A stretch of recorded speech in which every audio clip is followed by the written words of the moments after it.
Last week, the Boston Teachers Union laid out the issues within the Boston Public Schools and presented examples of how BPS needs to meet the needs of their employees and their students in their new contract, with wage increases on the top of the list. For me personally, it's the cost of living.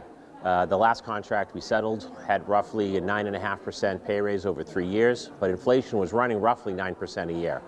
So I am worse off now than I was before the pandemic, as most of us were. But for the first time in my career, I really don't know how I'm going to make ends meet.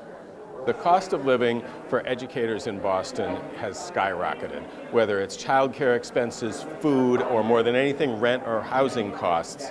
It's really hard to live in Boston, and we have paraprofessionals, hard-working individuals who are making less than $30,000 a year, working full-time on behalf of Boston students. And we're seeking a reasonable wage increase that allows them to live with dignity in the community that they serve. Paraprofessionals at BPS have expressed the struggle to afford living in Boston and that their compensation is not viable. I still spend a majority of this check every month on a one-room apartment with 3 other people, all of them educators. How is this sustainable? How? Are we going to be able to grow as a city, attract new families?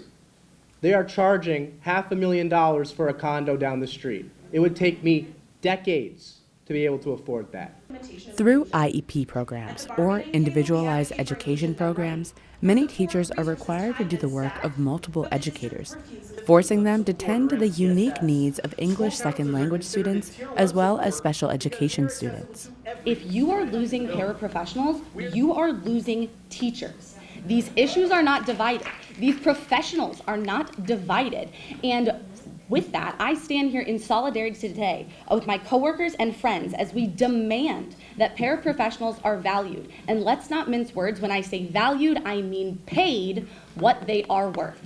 Through IEP programs or individualized education programs, many teachers are required to do the work of multiple educators, forcing them to tend to the unique needs of English second language students as well as special education students. So let me set the scene. Imagine you're a parent and your kid has an IEP. You go to their child's school open house to meet their teachers.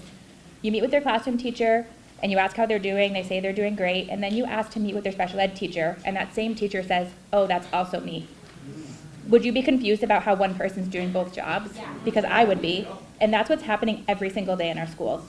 Teachers are trying to do their best, but we are trying to fill the role of 2, 3, 4 educators. Other districts, they have multiple educators doing the job that one teacher is asked to do here in Boston. Students are struggling, teachers are struggling, and we deserve better. With rates of in-school violence on the rise, educators are reasonably concerned for the safety of students and staff.